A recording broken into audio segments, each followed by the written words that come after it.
Flora is the RSA Gallery Manager. She's responsible for the Academicians Studio, Academicians Gallery, both at the RSA and online. And she is the curator of the current exhibition. So welcome, Flora.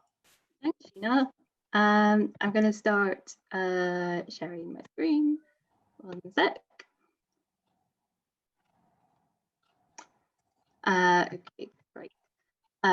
Good evening, everybody. Lovely to have you all here.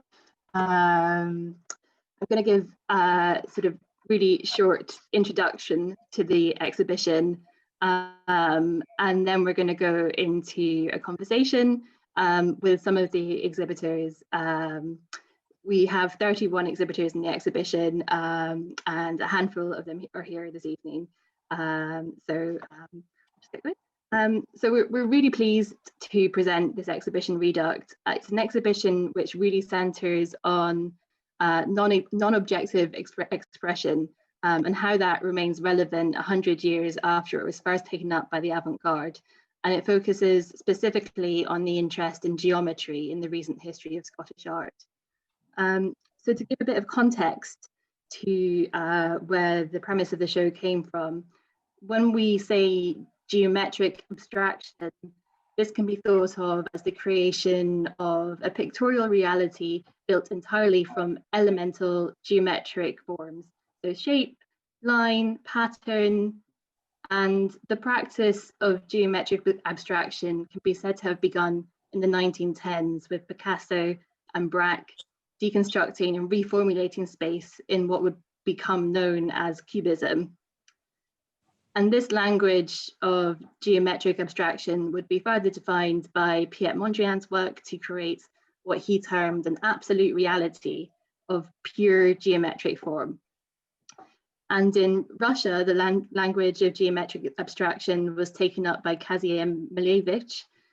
He famously painted his black square in 1915, which has often been called kind of point zero for abstract art.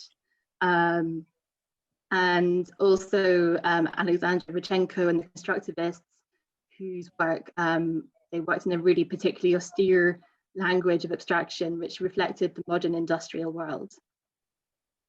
And the relocation of European artists, including Mondrian and also Joseph Albers, to New York at the outbreak of World War II would really shift the epicenter of abstract art to the United States and influence younger generations practicing in op art and minimalism, like Frank Stella and also Agnes Martin.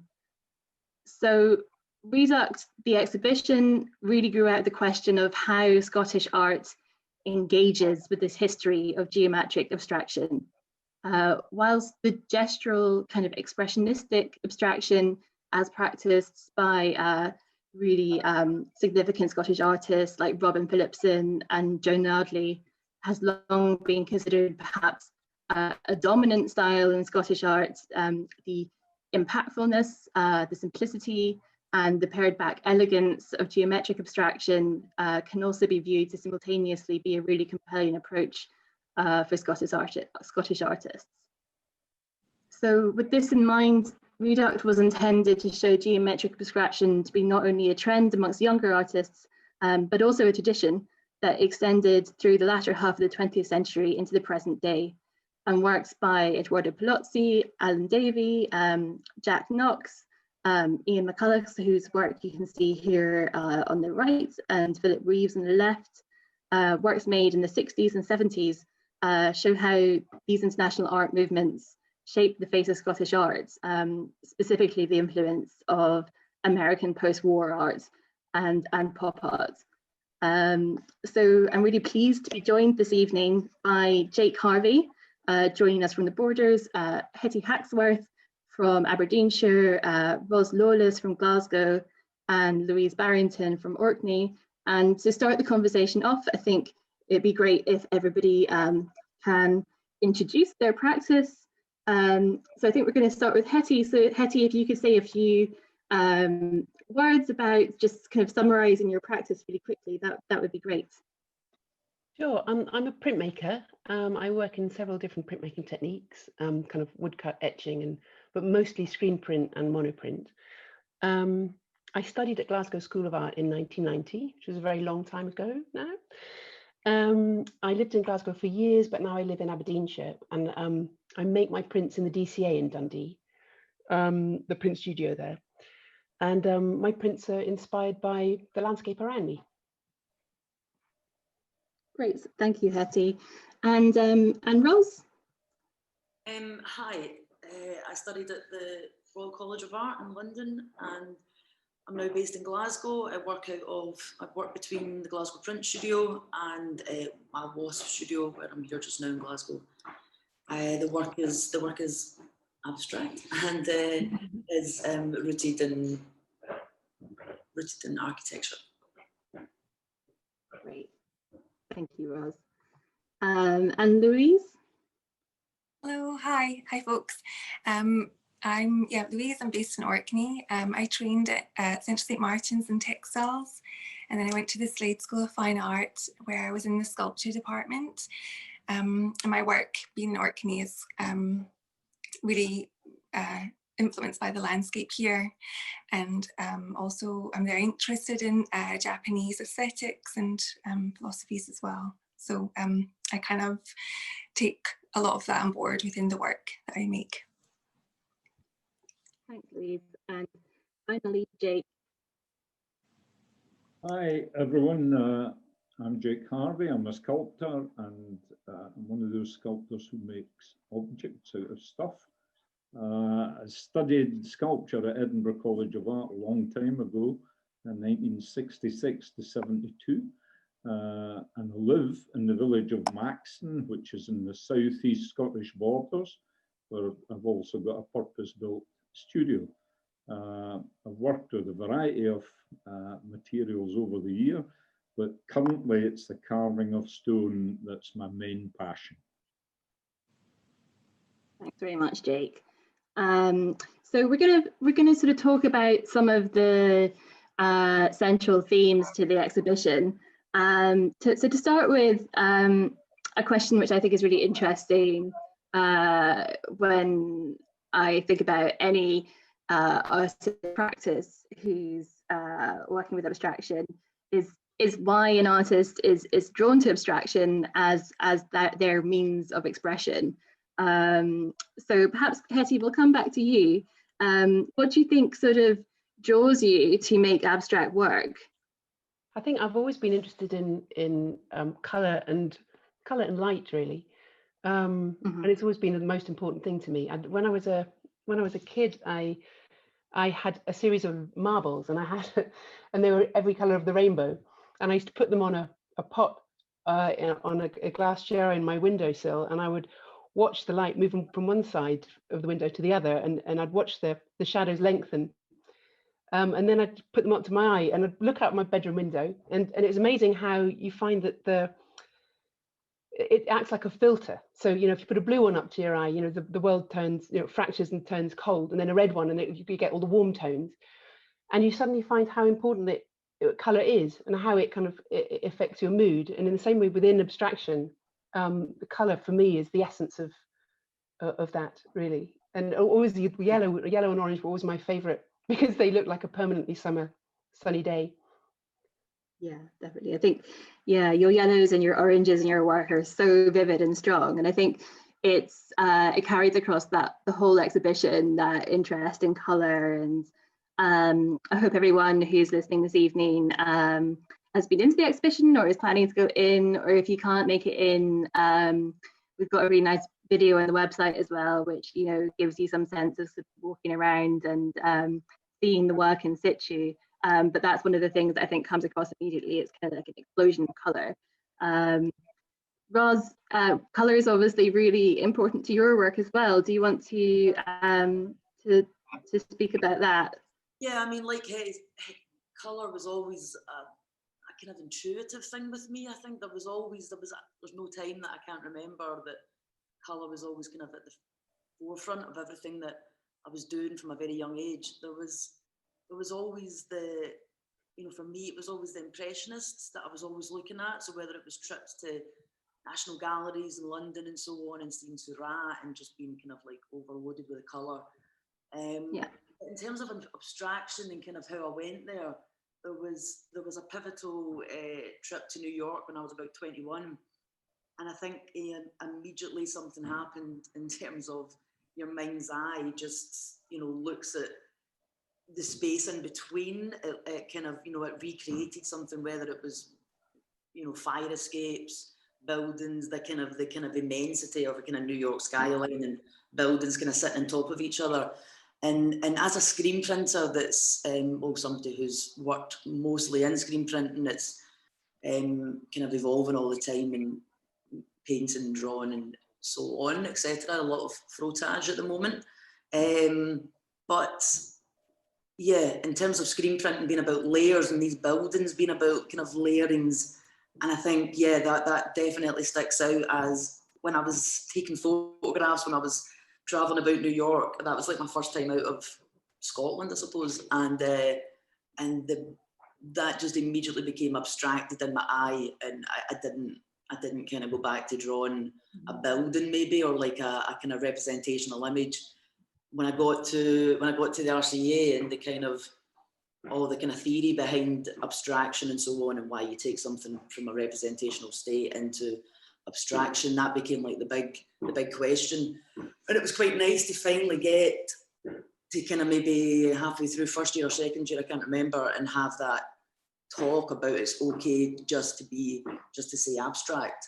You know, you go into all the kind of whys and hows, and then all of a sudden one of my tutors just said, is this, you know, this is abstraction, can it not just be that? And that was quite a kind of like, you know, nice place to be at that point. Yeah, that's interesting. I think it kind of speaks of a kind of confidence that you need to say, as you say, I'm an abstract artist and that's what I am. That was a massive thing, Flora. The whole time it was like the words couldn't actually come out because I was always on something. And I think there's always a point, even if you know, when you look back at anybody from Picasso, so on, all the way through the, you know, all the names that you've mentioned, even Malevich, there was always that moment of from representational, semi-representational to the abstract, and that was always that kind of like leap, like when do you know, how can you say that it's abstract? And then even just now when I'm looking at this piece on the screen, I'm almost like, that's not, you know, there's so many representational images in there, it's quite strange that maybe something's kind of going full circle back to semi-representational or something, who knows? For sure. It's really interesting. And Louise, how do you think your work kind of, how do you position it within abstraction? Yeah, I think because like being a student and going away to London and having those kind of memories within of place, of a certain time and place within the island, and always kind of making that kind of loop back and forth between London and Orkney. Jean-Luc Godard had kind of said something that kind of always stuck in my mind, was that when you're driving around a city in Paris, you think about kind of like the lights, and I'm kind of like thinking of the essence of the work or the landscape that I experience. And with this work here, it's basically the view across from where I live, looking towards kind of a big hill, Wyford Hill.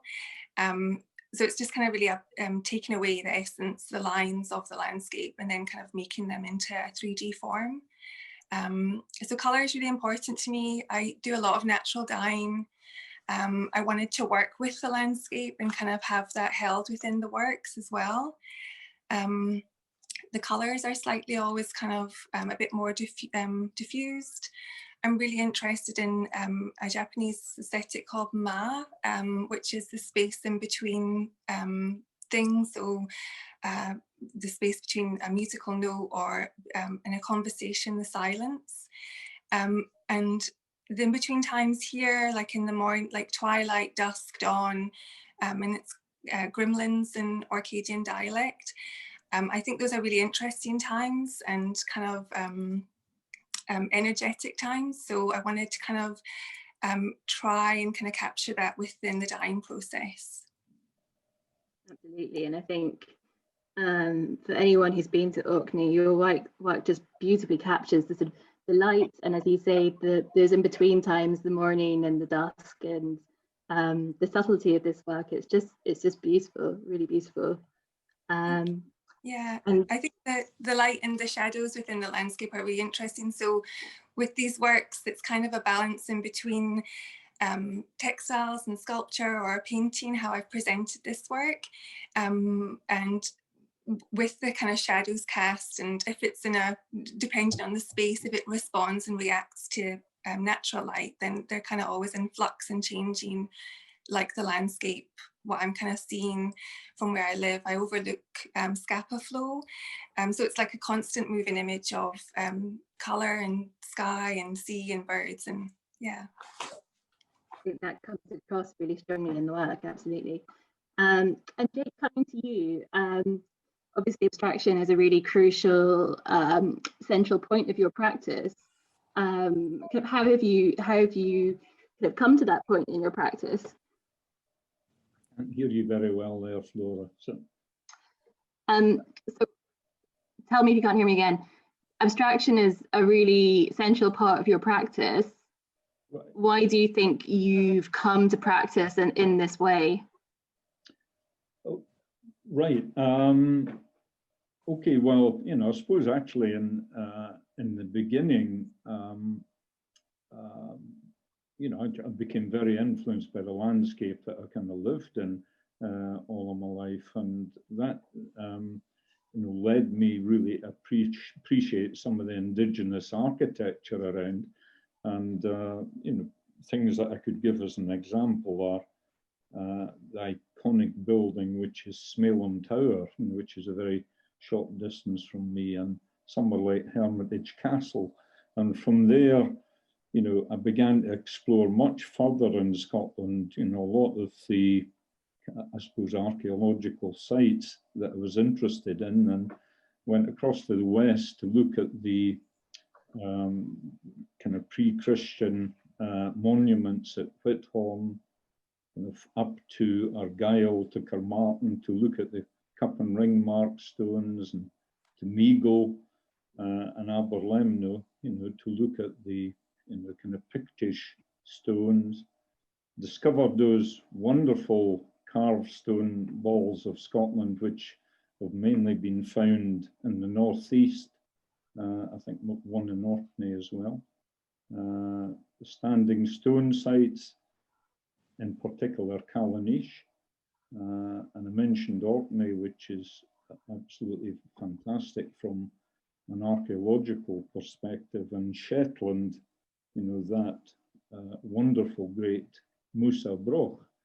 So all of these things really interested me in the Scottish context, and in following years I did that, I suppose, in a worldwide scale. I guess in my sculpture, I became really interested in the fact that a very simple object can actually contain a lot of meaning, and now what I tend to do is I use a starting off point, and then try and simplify that, distill it, try not to create a facsimile of something that's already there, but remove that which I think is extraneous, and try and arrive at a kind of essence of something that's unique. So I guess if reduction is abstraction, I suppose that's what I'm operating from.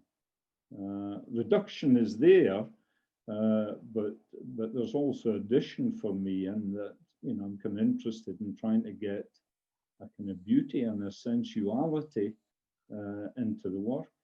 And there's a thing of retaining the indexical mark, which I'm very interested in.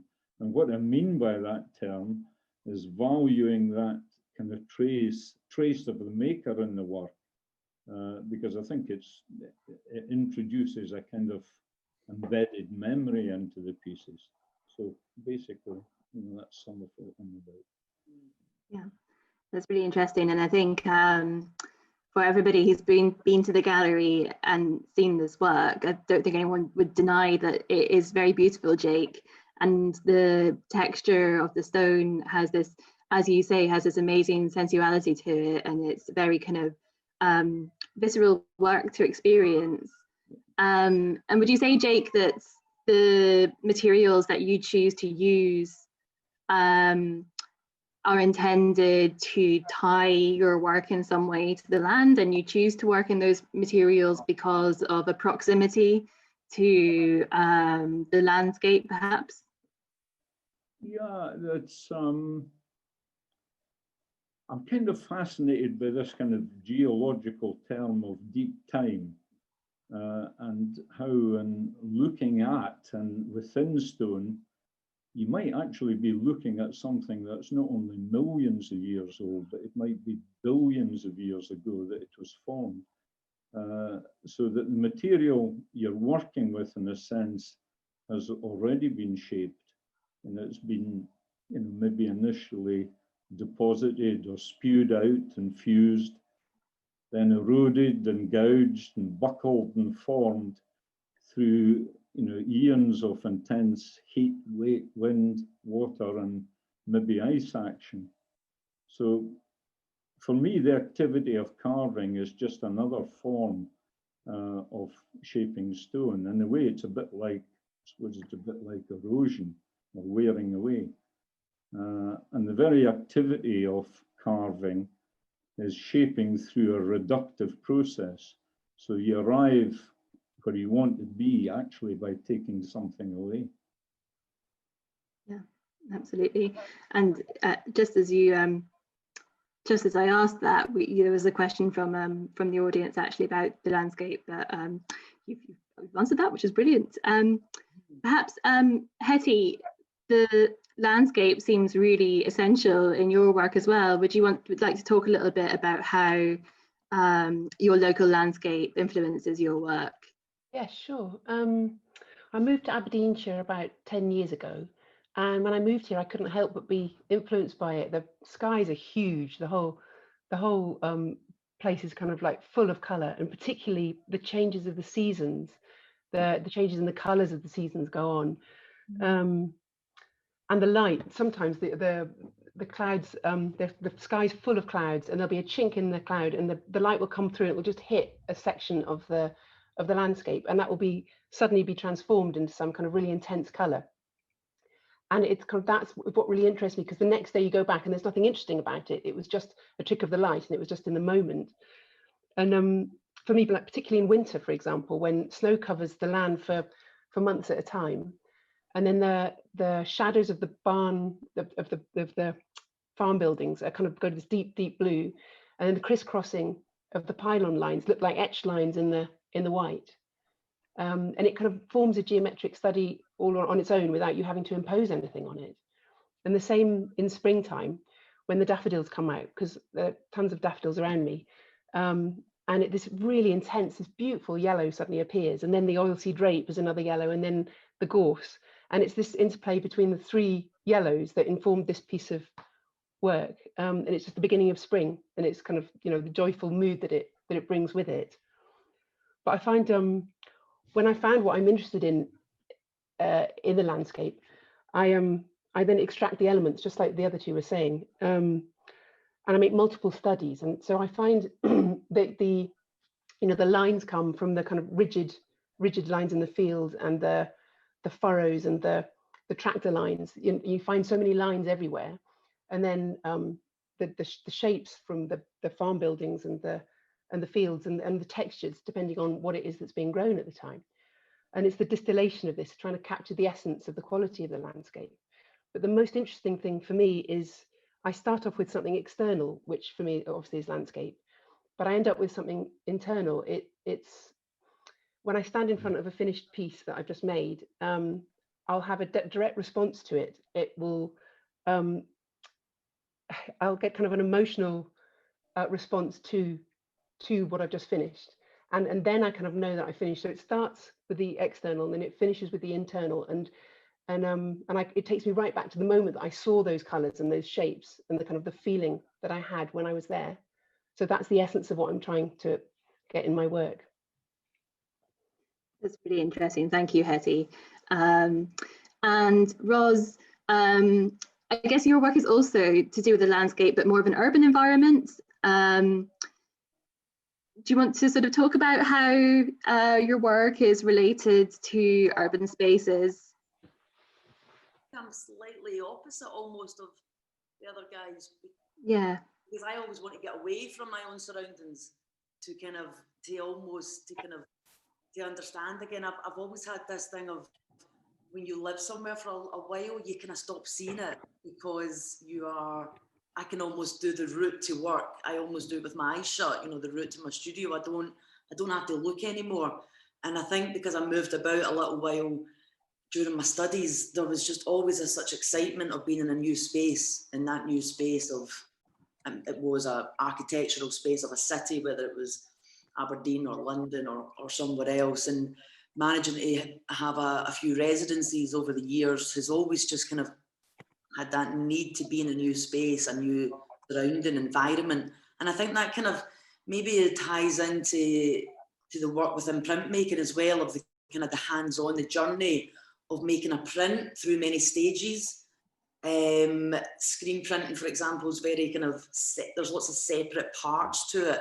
And I've always enjoyed those different journeys, which almost feels like the journey of being in another city or being in another environment, and kind of bringing all that together. Also the fact of working between a print studio and a kind of white space artist studio, I've always kind of liked those two kind of elements to the work as well. So yeah, there's always, for me, even the environment is almost secondary. The environment for me was always the environment of my studio. I remember always reading Motherwell, and he said the space that you're in is, you know, it's going to be embedded in the work, it's going to be kind of connected, and don't try and separate that. So I had, you know, working in a very industrial kind of print studio where you're surrounded by kind of metal work and things like that, and I really enjoyed that experience of almost like interior space that I was in, whether it was the windows, the doorways, they all became, I suppose, part of the work itself. And again, that just kind of reiterated the point of the journey of making the work, and I kind of liked what Jake was talking about that kind of hands and the work kind of element of being embedded in it. And I feel like the materials that I was working with were also of that industrial feel as well, whether I was using gloss paint, household emulsion, things like that. There was always that, hopefully, connection. Yeah, that's really interesting. And that brings me on to a kind of point about material and the significance of the materials that you choose to work with as an artist. Louise, I wonder if you want to talk a bit about your working methods and the really quite kind of unusual materials you choose to work with. Yeah, so as I said, I use I kind of wanted to take the landscape into the work. So with the, you know, going on walks and collecting plants and flowers to kind of use to dye and hold the landscape within the works. And also just with the kind of, it's going back to what Jake was saying about the embedded memory, and the process I use is kind of quite time consuming with all the kind of stitches and sewing that I'm doing. So yeah, it's kind of, Margaret Tate had said about if you look at something, it will speak its nature. So kind of looking at the landscape and kind of extracting with the seasons and working with the seasons, things I can take in and colours as well. So, and again, it's this kind of soft colours I'm interested in. Yeah, so I think, yeah, that's, and then I started to use steel. So I started a welding course, and so I do a lot of welding, and that kind of opened up a big dimension for me and what I could do with shapes as well. So yeah. Great. I would yeah, I would obviously encourage everyone to come in and see this work in person in the gallery, because it's the kind of work that you want to be in front and kind of see in the space, as you say, Louise, it kind of changes, I guess, depending on where it's installed. It looks really brilliant at the moment in the gallery, I think. So there's lots of things to talk about. I want to leave time though for the audience to ask questions. So I'm just going to move on a bit and talk about how abstract art is or can be placed within the history of art in Scotland. So whereas representational art has a long history and been tied up perhaps with a culture of storytelling and narrative, you could say that abstract art doesn't have so much of a delineated history in Scotland of the likes that you could trace through American art or European art.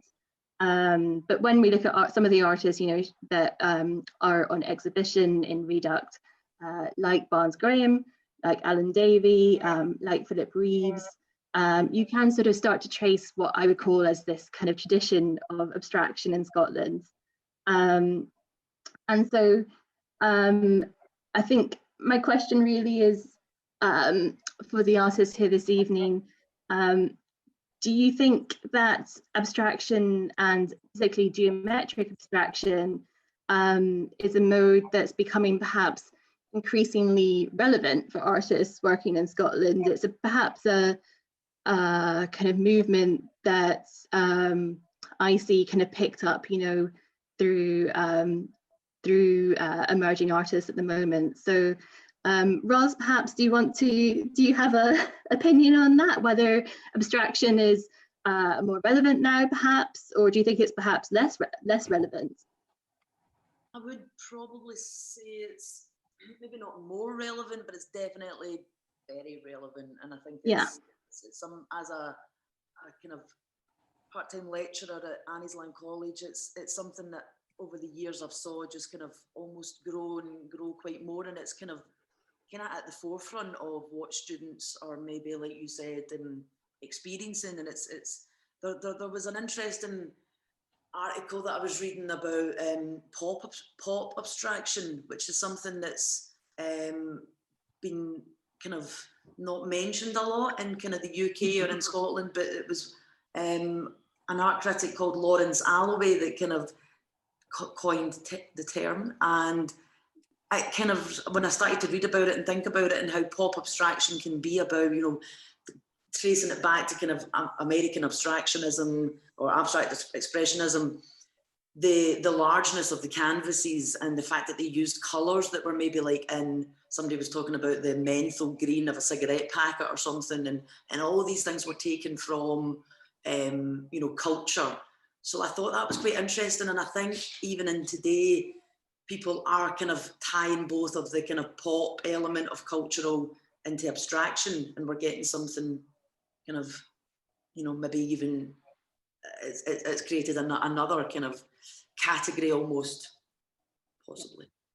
Yeah, I think that's really interesting, and I completely agree. I think an artist, you know, case in point, a very early artist is Palozzi, who there's a really nice Palozzi in this exhibition, and obviously Palozzi is thought of as being a pop artist, but you could also perhaps argue that he was an abstract artist. Well, he was an abstract artist as well, and it's interesting to see that overlap, I guess, between those two movements, which in art history have been kind of delineated quite carefully. But there's actually, as you say, when you think about pop culture, there's a lot of kind of influence of pop culture in abstract art as well, which is thought of as being this kind of slightly more cerebral practice, I guess, than pop art. Jake, obviously you've taught a lot of students. Do you think for you and for younger artists, do you think that artists are still being drawn to abstraction as a mode that they want to use for expression? Yeah, look, I mean, I think out there's all, you know, kind of different kinds of artistic expression. I think that there's a healthy range. And in a way, I think there's always been a group of artists who are working with abstraction. And maybe it's always been so. I mean, I'm one of these guys who actually think that abstract art actually is evident, and some of the kind of earliest things you can actually see, just in the Scottish context. I mean, these cup and ring marked stones that I mentioned earlier, they've still been undeciphered. And if you actually look at these carved stone balls again that I mentioned, they're so geometrically perfect and beautiful. I mean, they're not representing anything, they're just kind of pure abstract sculpture in their own right. I mean, Flora, the artists you mentioned earlier and the ones you include in this exhibition are, extremely relevant. But for me, one person actually that would have to be considered as pivotal is somebody like William Johnson, who drew and painted, and of course was a borderer. The sculpture of William Turnbull and Polozzi, who you've got in the show, is wonderful. And I'd have to mention a recent city art exhibition called Beneath the Surface. I mean, that was a really kind of inspirational exhibition too. And there, you could see, work by, very seminal kind of figures, people like Callum Innes, Ken Dingwall, Alan Johnson, Sarah Brennan, and the younger Michael Craig. So it's basically out there, and there are obviously, amongst other modes of expression, I think abstract art, as far as I'm concerned, is alive and well, and there are kind of beacon artists that younger people can look at and be inspired by. I think sometimes abstract art in Scotland is not actually supported as much as it might be by the purchasing public. But listen, if that's your passion and that's what you want to do, then you just have to go on and do it.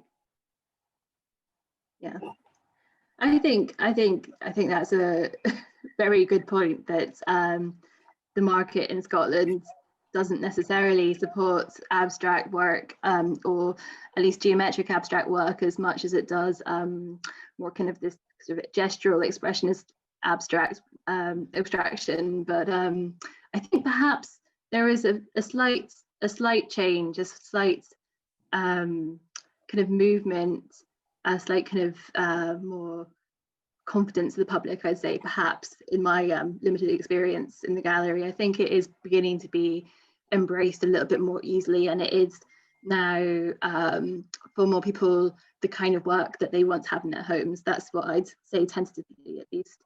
I don't know if Hetty or Louise, you have anything you'd like to add? Well, I've certainly, having had quite a few exhibitions around this area in Aberdeenshire, I have found that it's not the 1940s anymore. People have an understanding of the language of abstract art, but I do find it really helps when I make sketchbooks to show in exhibitions, and they kind of show my process. Obviously without making it too simplistic, but it really helps people understand what the work's about, and then they can look at it in a different way. And I think every time I've had a show, particularly in Scotland, it's really helped, and I think people respond. And one person came back to me saying that she sees the landscape the way I do now, which in terms of geometry, and it's lovely to hear that you can change people's perception of what's around them. Yeah, that is amazing, absolutely. And I think that's a really interesting point you make about having to contextualize your work with sketchbooks and things. And it's an interesting point. Okay, I think we might go now to the questions that have been submitted by the audience. If Sheena, that sounds good to you. So there's a question here for Louise. So So Louise, you mentioned Japanese influences in your work. Yep. And the attendee is asking, does this include Ruth Asawawa, Japanese American, whose work that the attendee is reminded of? Thank you. That's a really lovely compliment. If you've reminded. Yeah, definitely. There's a lot of textile artists. I was really fortunate to kind of go to Japan and meet Michiko Anagano, who teaches at the Kyoto Seika University, and they did a big show. It was quite a while ago in Brighton. It was called Textile Space. But she's a weaver, and I'm just really very interested in how, because nature and landscape and environment is very embedded within traditionally in Japanese arts and crafts. And I think being here in Orkney, it's definitely, as an islander, we're really kind of impacted by our environment.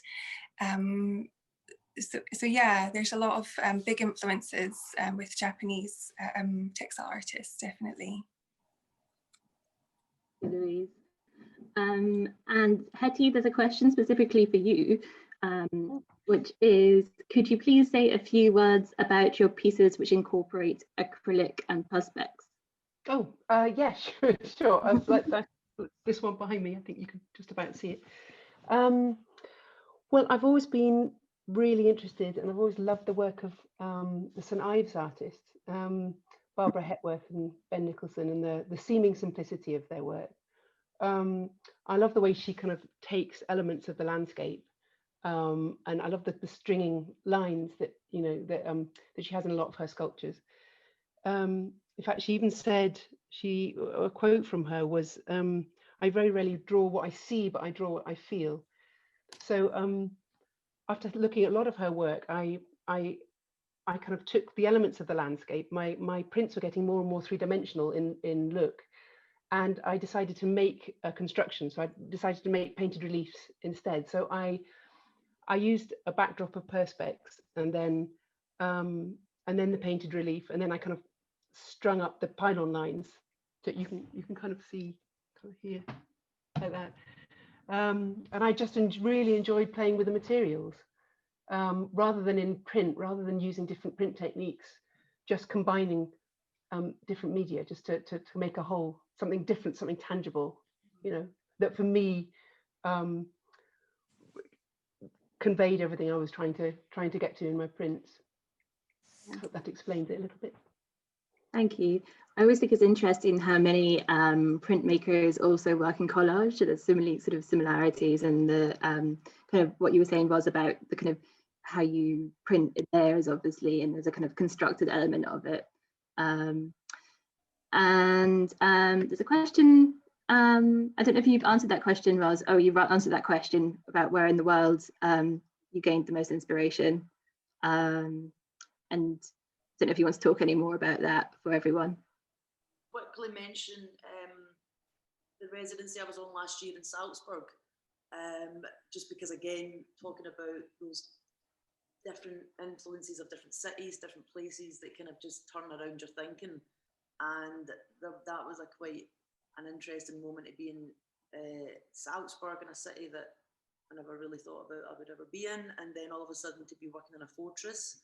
Again, a very different environment from kind of city life in Glasgow or something. So I immediately, everything kind of changed, and it was a kind of ad hoc print studio set up. So all of a sudden I started to do massive big wall rubbings and all the kind of architectural spaces that I was interested in, or that I would have been interested in and maybe have photographed in the past or something. They actually just became frottage. So by being in a new space, it just completely changed everything about the way I work, which I think is still going to be influencing me for quite a while. And it's interestingly enough coming back, and then lockdown happening, starting to work with frottage was a way of being able to not have to rely on maybe the studio spaces or things like that, and all of a sudden kind of other things were possible in terms of how you interact with the architecture, and you don't have to do it from afar. You can actually do it by being actually one with it. So the actual physicality of a door that might have been part of an element within a work actually became the thing itself, and that, yeah, that was quite exciting. Yeah, definitely. Great, thank you. Any further questions? Oh, what's this one? So, question from Rachel for Hetty. You spoke about knowing when a piece is finished, when it evokes the initial emotional feeling. Do you ever come back to it later and want to change it? And if so, what would prompt that? No, I don't think I have. If it hasn't worked, yes, but then I wouldn't have had that strong emotional feeling about it. But no, I don't think I've ever gone back and changed. Well, the only reason I would be if the colour was wrong, if it didn't resonate against another colour. You know, I'm sure Ros knows what I mean. You know, there's that, you know, when they start to sing against each other. If it doesn't do that, then, you know, you failed. If that's what your work is about at the time. So yeah, thank you for the question. And Louise, another question actually about your Japanese influences. What drew you specifically to Japanese art? Sorry, Oh no.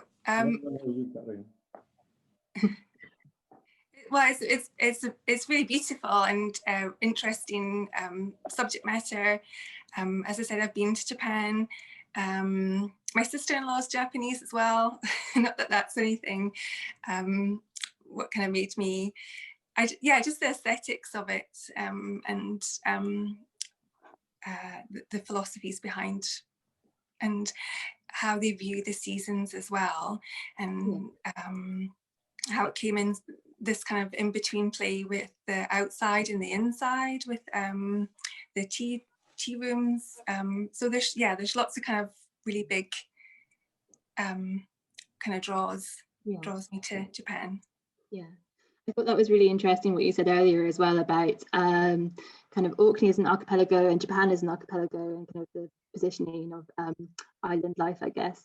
Yeah, it's yeah, we're kind of we go, I mean, the seasons are really kind of prominent in Japan.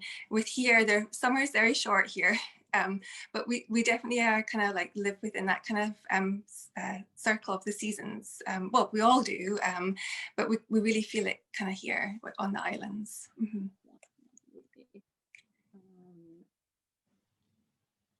And another question, Louise, what is the Japanese concept you mentioned called?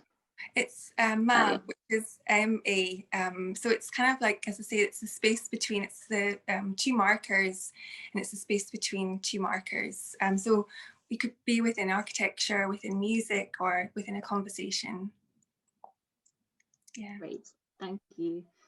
Maybe one last call for questions from the audience. Anybody else? Anything they'd like to ask?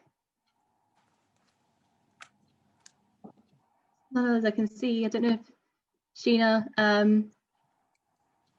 you want to wrap things up? Yeah. Yep. Do you want to just thank me? Yeah. Thank you, everybody, so much. Thank you, Jake, Hetty, Ros, and Louise, for taking part. It's been a really, really interesting conversation.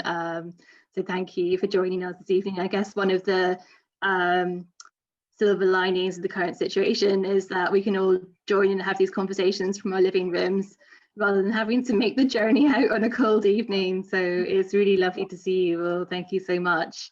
And as I said, anybody who's not been in to see the show, I'd really recommend that you do. It's on until the 22nd of November. There's 31 artists showing. It's a really diverse show. It's a really lovely thing to come and see. And we also have Stuart Duffin's work on at the same time, so you can see that as well.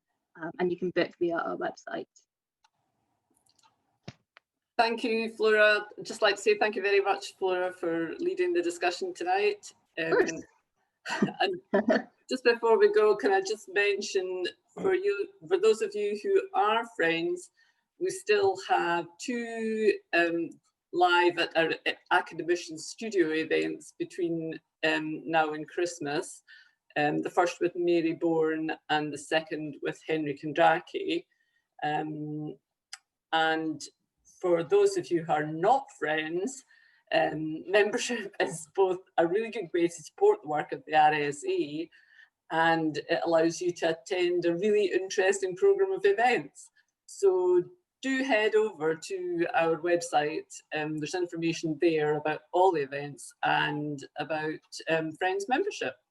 So thank you everybody for coming along tonight, and thank you again to our panelists, and enjoy the rest of the fireworks. Good night. Thanks everybody, thanks, bye. Bye. Bye.